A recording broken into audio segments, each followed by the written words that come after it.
La crisis de la arquitectura moderna.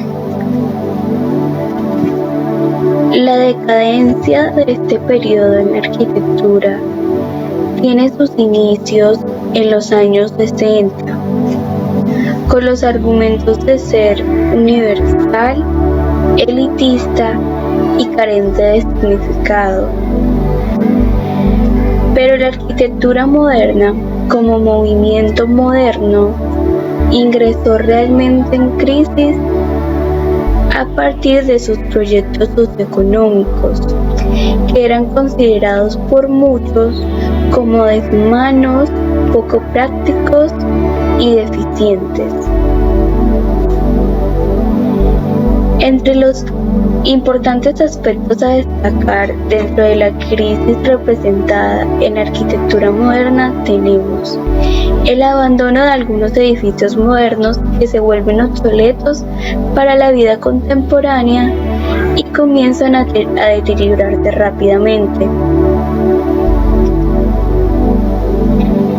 El diseño de edificios aparentemente funcionales, con los cuales sus propietarios comenzaron a tener controversia, exigiendo espacios más íntimos en algunas zonas del edificio. Las fuertes críticas al uso de la mecanización para la construcción, después de la Revolución Industrial. Y de igual modo se critica la reformulación del individuo y la sociedad como la entendía la arquitectura moderna. También se critica fuertemente los materiales y cómo están siendo utilizados. La falta de formas más expresivas con que las personas se identificaran, basado en los conceptos de arquitectura del lugar. Problemáticas en las propuestas bioclimáticas y la estructura de los diseños. Y por último, se exige un nuevo modo de habitar de acuerdo con la vida actual y las ciudades contemporáneas. Pero quizás el más importante de ellos sería el desarrollo de proyectos urbanísticos, que poco tiempo después de construirse comienzan a decaer, convirtiéndose en zonas de altos índices de pobreza,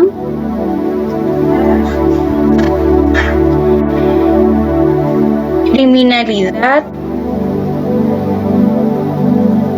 y segregación.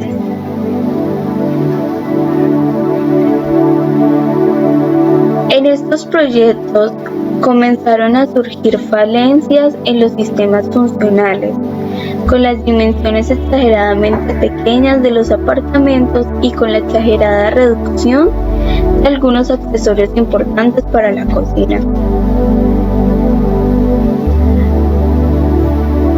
Además de las famosas plantas libres propuestas para este periodo como espacios de zonas comunes y esparcimientos, iniciaron a convertirse en zonas peligrosas que trajeron a muchos asaltantes y altos índices de insalubridad y abandono.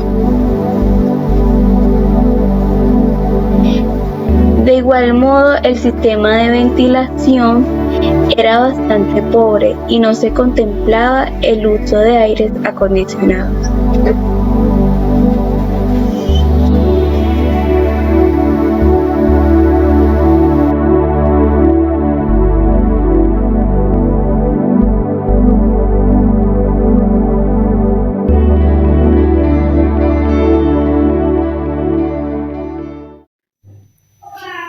Para concluir este punto, dentro de los aspectos más importantes de la arquitectura moderna, podemos destacar como principal causante el desarrollo de proyectos urbanos de carácter socioeconómico, que resultaron siendo una verdadera utopía, que se veían aparentemente asombrosas en el papel y la teoría, pero un verdadero fracaso en la práctica y la vida cotidiana de las personas.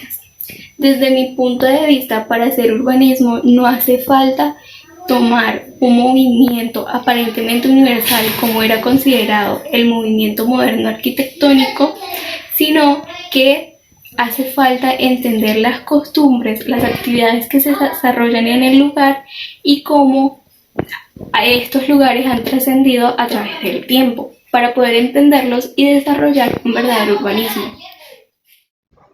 La arquitectura moderna. Esta corriente nace junto a la Revolución Industrial con la Segunda Guerra Mundial, cuando en la mentalidad de las personas se comienzan a generar nuevas ideas, análisis, inventos y creaciones que facilitan la vida cotidiana. Es así como también surgen nuevos pensadores que cambian la forma de hacer arquitectura. Primeramente, se dan esos cambios en las grandes fábricas donde los mobiliarios son los encargados de realizar la distribución de los espacios, creando con esto lo que hoy día conocemos como plantas libres. Segundo, se empiezan a implementar nuevos materiales, tales como el acero, el hierro, el vidrio y el hormigón, dejando atrás toda esa ornamentación y construcciones pesadas de edificaciones livianas, cambiando con todo esto la forma de hacer y ver la arquitectura, fundando edificaciones simples con líneas rectas, construcciones en donde no se buscaba algo lindo sino algo útil y funcional, que cumpliera con las necesidades del cliente y del entorno. Se empieza a realizar muros delgados y planos como también fachadas planas. Resumiendo todo esto, lo que buscaban era resolver una problemática en donde la solución era construir una arquitectura de caja, acero y vidrio. Con todo lo dicho anteriormente, entra consigo la labor o función que tuvieron distintos arquitectos en todo este proceso que hoy día sirven de referencia al momento de buscar concebir un proyecto arquitectónico. La Bauhaus fue una escuela que se convirtió en el centro del movimiento moderno, en donde arquitectos como Walter Gropius, que fue su fundador, pretendía crear una nueva pedagogía en donde el arte y la técnica, la teoría y la práctica fueran de la mano, generando así un trabajo en equipo, junto con pintores, escultores y artesanos, trayendo consigo novedad e innovación para las proyecciones del futuro. Luego de él, Hannes Meyer y Mies van der Rohe se convirtieron en los directores, los cuales se encargaron de seguir con el mismo método de enseñanza y en donde también querían proyectar el pensamiento de que todo va de acuerdo a la funcionalidad. Sí. Siguiendo con esta misma rama de los arquitectos que según su pensamiento los aspectos como el entorno, la forma, la materialidad va a depender de la función que se tenga, se encuentra Walter Gropius, quien nació en Berlín el 18 de mayo de 1883 y falleció en Boston el 5 de julio de 1969. Este fue hijo y nieto de arquitectos. Estudió arquitectura en Múnich y en Berlín.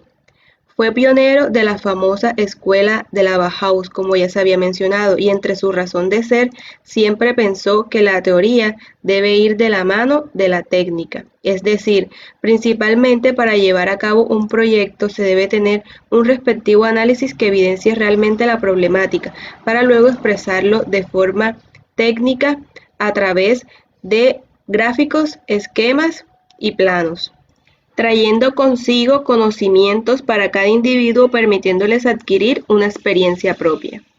Con respecto a su método de construcción, la fábrica Fagus, construida en Alfeld, en Alemania, siendo esta una de sus construcciones más destacadas, se caracterizó por sus grandes superficies acristaladas, su estructura en metal, las líneas rectas y sus cubiertas planas, siendo estos materiales característicos modernos y utilizados como respuesta a la necesidad que se tenía en ese entonces, o lo que el arquitecto creía que era la solución. En este caso, lo útil y práctico. Siguiendo con esto, Ludwig Mies van der Rohe, otro director de la escuela de la Bauhaus, que nació el 27 de marzo de 1886 en Alemania y que murió el 17 de agosto de 1969 en Chicago, es considerado el máximo exponente en las construcciones de vidrio y acero. Entre sus teorías se encuentra la famosa frase de menos es más: la arquitectura pertenece a la época y no al tiempo, y Dios está en los detalles. Característico por implementar en sus obras grandes ventanas en vidrio, materiales livianos, formas simples que inspiran tranquilidad y relajación. Entre sus obras más significativas se encuentra el Pabellón de Alemania, en donde además de estos materiales implementó 4 clases de mármol, pero sin dejar perder la simplicidad. Conceptos de planta libre y continuidad espacial, con la idea de crear un espacio fluido con ambientes verticales y horizontales conectados, evidenciando una unidad en todo el proyecto. Por otra parte, el arquitecto y teórico Louis Sullivan, que nació en Boston en 1856 y murió en Chicago en 1924, creía que el diseño de las edificaciones no tenía por qué guardarse en el pasado, sino que debía basarse en la función en sí del edificio. El diseño surgiría del propósito por el cual se realizaría la obra. El espíritu mismo de la masa era la que animaba el inmueble. Expresa también que la frase "la forma sigue a la función" es malentendida, ya que estas dos deben ir de la mano y crear una unión espacial.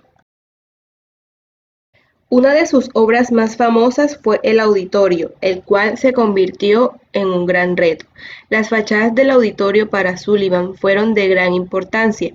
Buscaba que éstas tuvieran un sentido propio, estableciendo un patrón de macizos y vacíos, como lo eran en los palacios de Quattrocento en Florencia.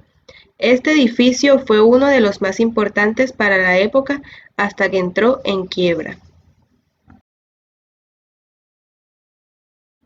El gran arquitecto famoso, conocido como Le Corbusier, desde sus inicios se convirtió en una persona muy influyente gracias a todos sus escritos y pensamientos, los cuales en la actualidad son utilizados para enseñar en las escuelas de arquitectura. Expresaba que las necesidades que surgían era muy difícil resolverlas con la arquitectura tradicional, y por eso tomó entre sus conceptos de construcción las características de la época moderna. Para él, las casas eran unas máquinas para vivir, en donde la más mínima cosa debía expresar sensaciones bien aceptadas con proporciones adecuadas.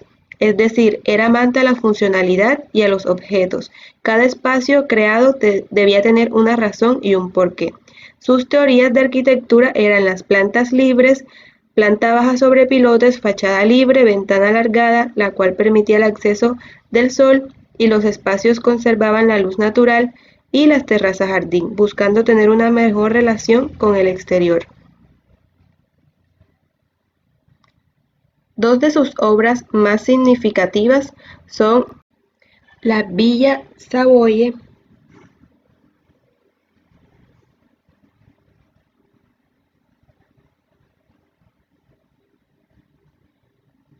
y la Casa Curchet,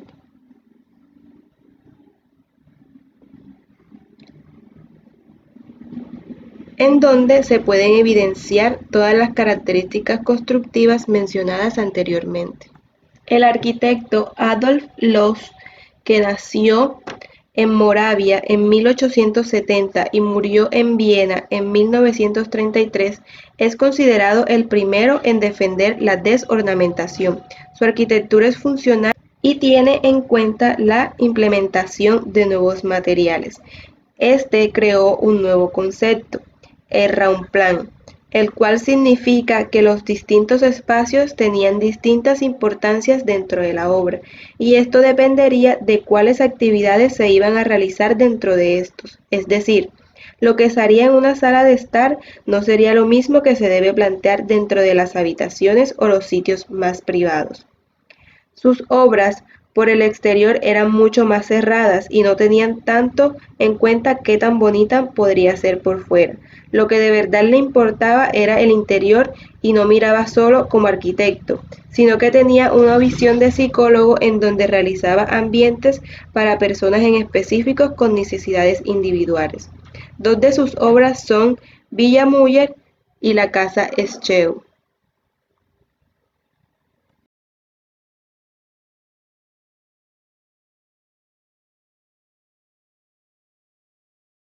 Luego de esto se hallan otros arquitectos que no solo encuentran la funcionalidad de una vivienda en lo interior, sino que también debe haber una adecuada relación con lo que el entorno puede brindar. Entre estos está Richard Joseph Neutra, quien nació en Viena el 8 de abril de 1892 y murió en Wuppertal, Alemania en el año 1970. Este arquitecto, a lo largo de su vida, conoció a muchos exponentes de la arquitectura y trabajó en múltiples construcciones importantes como la Casa Lovell. Es reconocido por sus grandes pensamientos y teorías, que se basan en conceptos que le buscan el bienestar al ser humano, ya que se dirige hacia los sentidos, en saber cómo actúan y se comportan. Las viviendas que diseñó lo hizo sobre la idea de que son máquinas que deben habitar en el entorno donde se emplacen. Los humanos deben tener relación con lo exterior. Implementa terrazas que brindan mayor relación con lo que les rodea. Grandes ventanales que generan sensaciones como si se estuviera fuera pero con techo. La iluminación natural es algo que siempre tiene en cuenta, pero sobre todo le hacía un buen análisis a sus clientes para conocer sus necesidades. El arquitecto estadounidense de origen austriaco, que trabajó principalmente en Los Ángeles a mediados del siglo XX, Rudolf Schindler, nació el 10 de septiembre de 1887 en Viena, Austria, y murió el 22 de agosto de 1953 en Los Ángeles, California. Se asocia con los principios de la arquitectura moderna debido a que estudió y trabajó con varios expertos de esta. Su estilo de construcción es característico por el uso de hormigón, grandes ventanales en persiana y marcos en aluminio que generan buena luminosidad y claridad, circulaciones simples, luces amplias, bioclimáticas y la simplicidad. Su obra, La Casa Schindler, incorpora la teoría arquitectónica social, formal, espacial e intelectual, guardando una adaptación incomparable de la arquitectura moderna.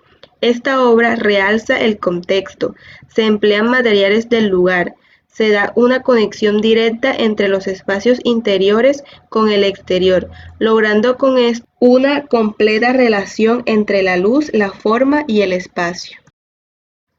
Todo esto tiene gran relación con los pensamientos del famoso arquitecto Frank Lloyd Wright, que nació el 8 de junio de 1867 y murió el 9 de abril de 1959.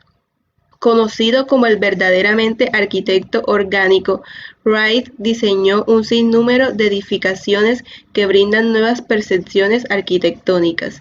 Su uso recurrente de temas y materiales elementales como el diseño de planos abiertos, líneas geométricas, agua, piedra y cielo, se reflejó todo ello perfectamente en los edificios, realzando y asimilando su medio ambiente. Trabajó durante años en la Casa Winslow, siendo esta la primera de la serie de casas de la pradera, las cuales estaban fuertemente integradas al entorno. Las ventanas forman una secuencia continua y las cubiertas sobresalen. Deja a un lado esos conceptos de que cada espacio debe tener un límite, y a partir de esto genera espacios en donde cada uno se abre a los demás, logrando con esto sensaciones de amplitud, transparencia visual que además de esto permite el ingreso a la luz.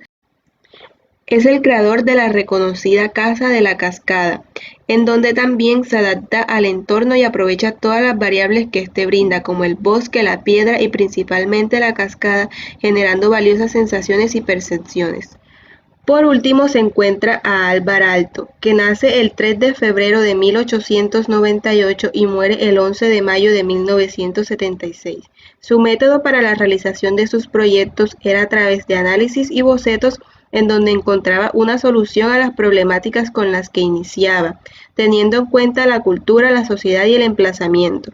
Este arquitecto habla sobre la humanización de la arquitectura, en donde no solo fuera algo técnico o funcional, sino que también respondiera a una propuesta cultural y una sociedad en específico, logrando una combinación entre espacios funcionales y ergonómicos, adoptando una arquitectura orgánica. Cuenta con obras como Residencia de Estudiantes, Villa Mairea y Biblioteca de Viipuri. Todo lo explicado anteriormente demuestra la gran importancia que ha tenido el proceso de modernización producido por la Revolución Industrial y cómo hoy día aún se emplean este tipo de materialidades, conceptualizaciones y construcciones. Así como para unos arquitectos lo importante es la funcionalidad, basándose en que el cliente tenga una excelente relación interna con los espacios, para otro lo más importante se basa en que tenga una buena relación en el contexto en que se encuentra emplazado, siempre teniendo en cuenta de que se dan el mismo tipo de materialidad.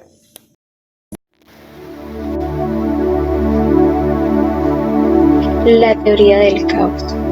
En las ciudades contemporáneas se manejan dimensiones de escalas y conceptos que trascienden a las ciudades y el urbanismo tradicional, gracias a las grandes cantidades de población, que ha llevado a la necesidad de determinarlas con el nuevo nombre de metrópolis o últimamente ciudades genéricas.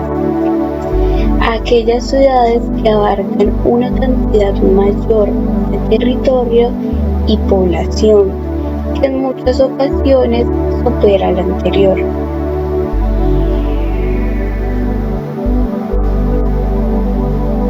Por lo cual, en estas áreas territoriales específicamente contemporáneas se producen fenómenos de complejidad que se tratan de estudiar con la metodología aplicada a las teorías del caos. El concepto se ha ejemplificado con un ejemplo: el efecto mariposa, enunciado como el batir de alas de una mariposa en el trópico, termina produciendo un tifón en las antípodas, es decir, cómo aspectos pequeños o insignificantes se convierten en cosas caóticas que tienen grandes repercusiones en nuestro diario vivir, como la sobrepoblación u otras. Por lo cual, el movimiento renovador concentra sus investigaciones en la búsqueda de un orden para la ciudad contemporánea. Este orden será el funcionalismo. Entonces, a fines de los años 50, el Team X introduce el concepto de flexibilidad, por el cual entiende que es inherente a la ciudad el fenómeno del cambio y que por lo tanto debería pensarse estructuras urbanas flexibles dispuestas a crecer y cambiar. El Archigram en los años 60 llega a diseñar ambientes territoriales como las Instant Cities, desplegable en cualquier lugar sin ningún grado de determinación previa. En los años 70 y 80, el pensamiento urbanístico dominante se preocupa de la recomposición de la forma urbana a partir de elementos estáticos como los monumentos y el tejido consolidado. Los arquitectos de los años 90 analizan los fenómenos territoriales situándose en otras perspectivas, pues los fenómenos territoriales solo pueden controlarse, como explica Kohlhaas, con operaciones arquitectónicas.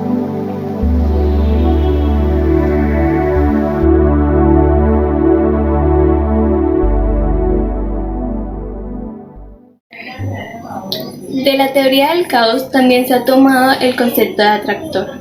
Esa noción de atractor, trasladada a las complejidades de los territorios contemporáneos, se refiere a aquellos edificios o grupos de edificios que son capaces o deberían ser considerados factores de orden dentro de las ciudades. Para ellos, cada edificio debe tener unas características distintivas que le permitan cambiar en el tiempo. En la ciudad del globo cautivo se establece gráficamente que la gran metrópolis sintetiza el mundo y que en ella cada uno de los rascacielos, considerados individualmente como una isla cada uno, generan un orden parcial que ayuda a ordenar la ciudad. La arquitectura posmoderna. El estilo posmoderno recupera la ornamentación que se había perdido en el estilo moderno, intentando superar los límites que éste proponía. Es una arquitectura mucho más cargada y en donde cambia su funcionalidad. Esta se dio de 1950 a 1970 en Estados Unidos, luego se expandió a Europa y el resto del mundo hasta el día de hoy. El posmodernismo es un rechazo a las normas estrictas establecidas por la modernidad. Busca el significado y la expresión en el uso de las técnicas de construcción, formas y estilos de referencia. Las formas se adaptan y se crean nuevos espacios. Esta agrupa distintas tendencias, tanto antiguas y contemporáneas, y vuelve a emplear el color para crear un nuevo método de diseño. Esta también es considerada neoecléctica, ya que además de volver a implementar la ornamentación en las fachadas, se emplean muros no ortogonales y superficiales inusuales. En lugar de las doctrinas modernistas de la simplicidad expresada por Mies en su famoso menos es más y la forma siga la función, la doctrina de Le Corbusier de que una casa es una máquina para vivir, la posmodernidad, en palabras de Robert Venturi, ofrece complejidad y contradicción. Características. Primero, comunica ideas al público de manera ingeniosa. Se vuelve a implementar el ornamento, el color y la decoración. Implementan aspectos arquitectónicos del pasado, en algunas construcciones se emplean muchos a la vez. Construir edificaciones sensibles al contexto donde se encuentra emplazado. Y las formas no se definen solo por su funcionalidad. Obras y arquitectos más destacados de la arquitectura posmodernista. Casa de Vanna Venturi, en Filadelfia, Estados Unidos, diseñada por Robert Venturi.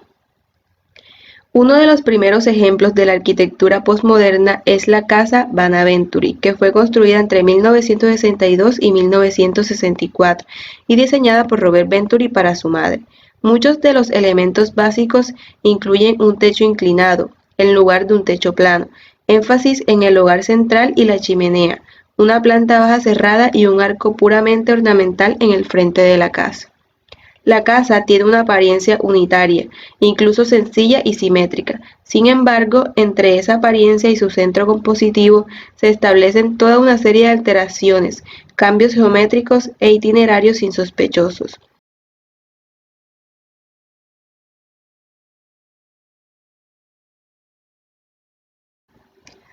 Su concepto unitario no es, a pesar de todo, un instrumento historicista, sino, como él mismo afirmó, la comprensión de la silueta como un todo.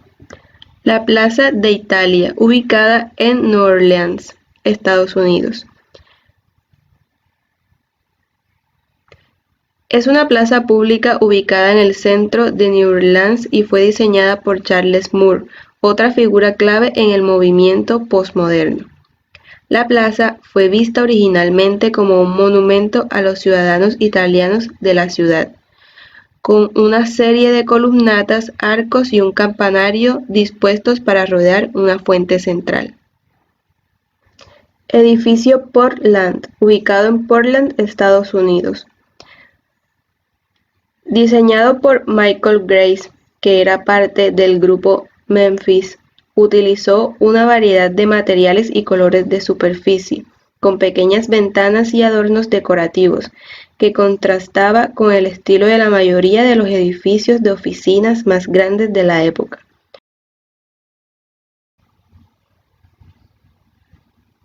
La nueva galería, ubicada en Alemania, fue diseñada por la firma británica James Stirling, Michael Wilford y Asociados. El edificio une elementos modernistas con clasicismo e incorpora elementos cálidos y naturales de travertino y areniscas en formas clásicas, para contrastar con las piezas industriales del sistema de estructura de acero verde y los pasamanos de acero rosa y azul brillante.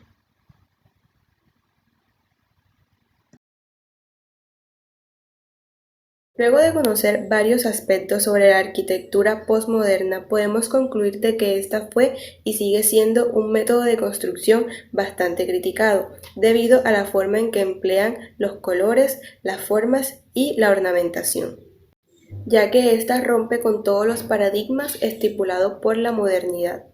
Aclarando que todos los arquitectos que se han decidido por implementar este tipo de arquitectura encuentran en ella todos los aspectos funcionales, bioclimáticos y formales que se necesitan en una obra arquitectónica.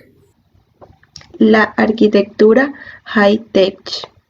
Desde hace unos 15 años se ha desarrollado principalmente en Inglaterra y en el Japón un movimiento arquitectónico denominado high-tech, que reivindica la dimensión tecnológica del edificio como medio a través del cual hacer arquitectura.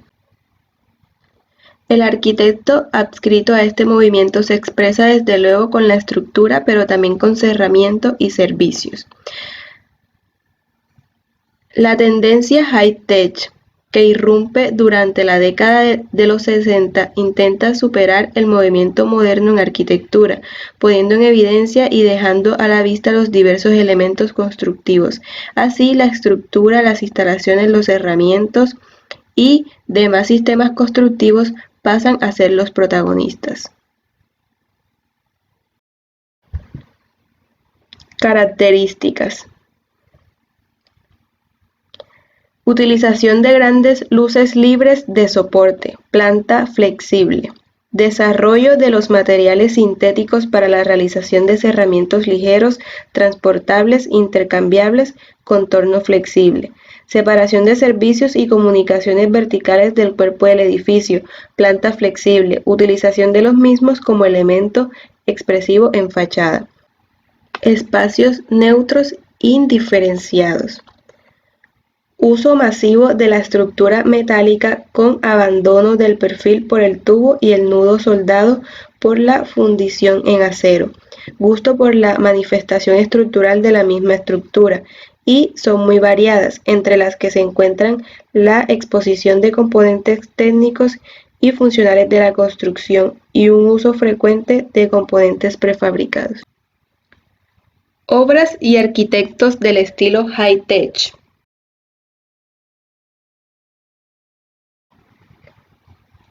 Centro Cultural Georges Pompidou, 1971-1977 en París, de los arquitectos Piano y Rogers. La estructura portante, los elementos auxiliares como ductos de ventilación, escalera mecánica, los transformadores, todo se encuentra a la vista. Es la obra más significante del movimiento high-tech. La fascinación tecnológica se manifiesta principalmente en la estructura resistente dejada al exterior con toda su rotundidad y exuberancia. Se compone de 14 pórticos transversales de 6 plantas de altura, destacando una luz libre en su interior de 48 metros. El arriostramiento longitudinal y transversal se realiza por triangulación de las fachadas. Sede social de la Corporación Bancaria de Hong Kong y Shanghái, 1979-1985, de Norman Foster. Foster, siguiendo las pautas ya señaladas en este movimiento, plantea un edificio singular que se separa claramente de la típica imagen del rascacielos americano, que en esta última década se quiere desprender del monótono prisma de acero y cristal reflectante. Realiza una megaestructura construida por 8 torres metálicas formadas por 4 fustes arriostrados en Vierendel. La estructura de este edificio es sin duda singular, ya que en lugar de apilarse los pisos unos encima de otros como estamos acostumbrados, existe una serie de plantas claves distribuidas a lo largo de la altura del edificio y de las cuales cuelgan las demás plantas. La torre de oficinas Hearst, ubicada en Nueva York, de Norman Foster. Se trata de una torre vidriada que nace desde el interior del edificio Art Deco de 1928, produciendo un gran contraste. Del viejo edificio solo quedan las fachadas que se conservaron intactas, mientras que el interior se vació dejando espacio para la nueva estructura y creando una plaza urbana. La relación visual con el horizonte cambia constantemente. Desde el sur, su rotunda figura de cristal parece arbitrariamente cortada en la punta. Cuando el espectador se acerca, las enormes ventanas triangulares de la fachada lo desorientan, haciendo difícil captar la verdadera escala del edificio, ya que cada ventana triangular corresponde en el interior a 4 plantas funcionales.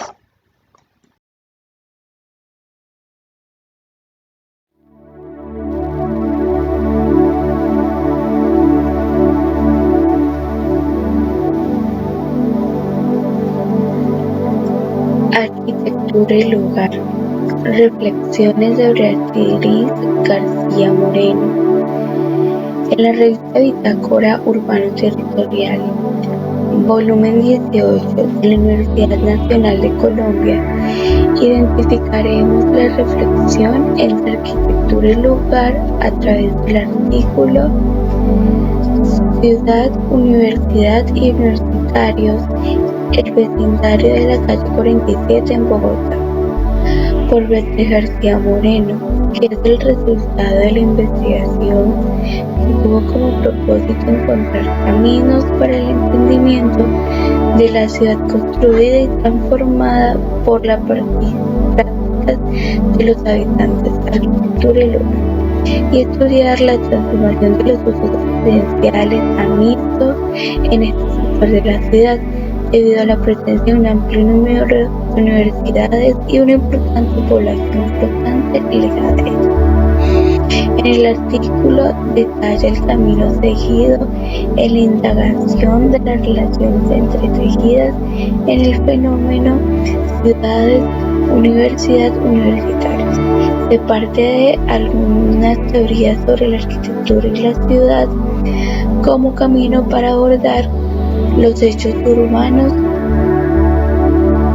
en su cartografía y arquitectura, y luego se indaga en su valor simbólico e imaginario en las diferentes lógicas que lo constituyen.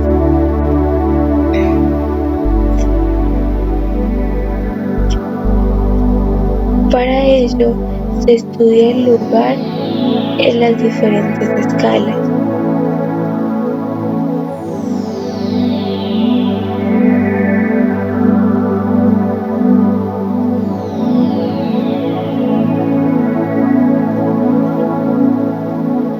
Inicialmente a una escala macro, que sería la ciudad como tal, donde primero se trabaja con diferentes visiones que han incidido en la construcción de la ciudad.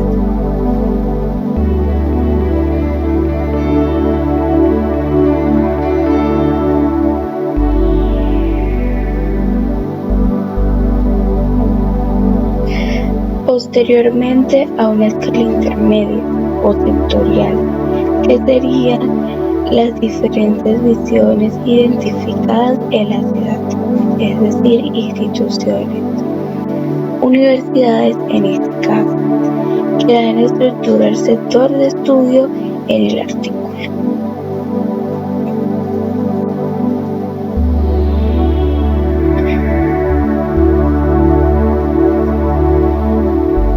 Y por último, a una escala micro, que serían las actividades que en ese sector se desarrollan y cómo interactúan las personas, es decir, que se examina el reglamento del sector y el comportamiento de sus habitantes.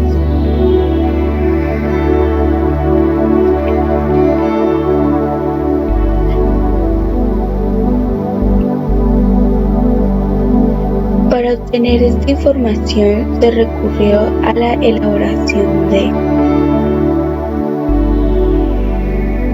principalmente talleres de sensibilización, donde se socializaría lo que se pretende hacer.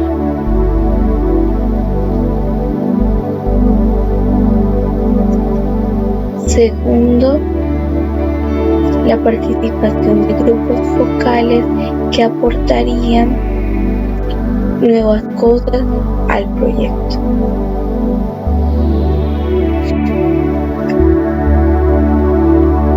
Y por último, la elaboración de planos mentales para explicar las propuestas.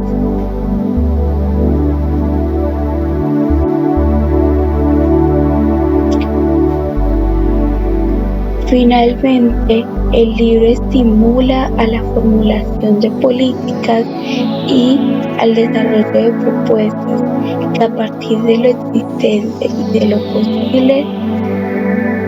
posibles desencuentros que puedan existir entre residentes, universidades y universitarios, puedan resaltar la potencia cultural del sector para la ciudad en general y la mejora de la calidad de vida de los residentes que lo habitan y de los estudiantes que lo frecuentan diariamente.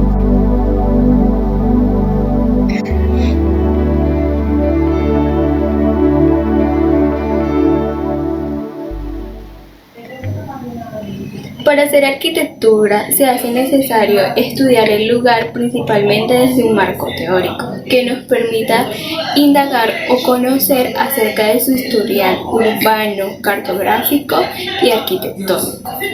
Posteriormente se indaga acerca de los aspectos de su simbolización y los aspectos imaginarios que se encuentran presentes en los elementos tangibles y no tangibles de la ciudad, lo cual nos dará como resultado soluciones coherentes y acordes a las problemáticas del lugar.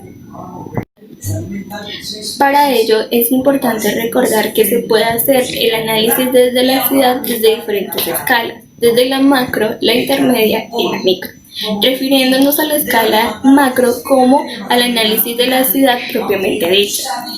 Y el análisis de la escala intermedia se refiere al análisis del sector en el que se va a actuar. Por último, la escala micro se refiere a las personas y las actividades que ellas realizan en este lugar, cómo desarrollan la cultura y su apego hacia estos lugares.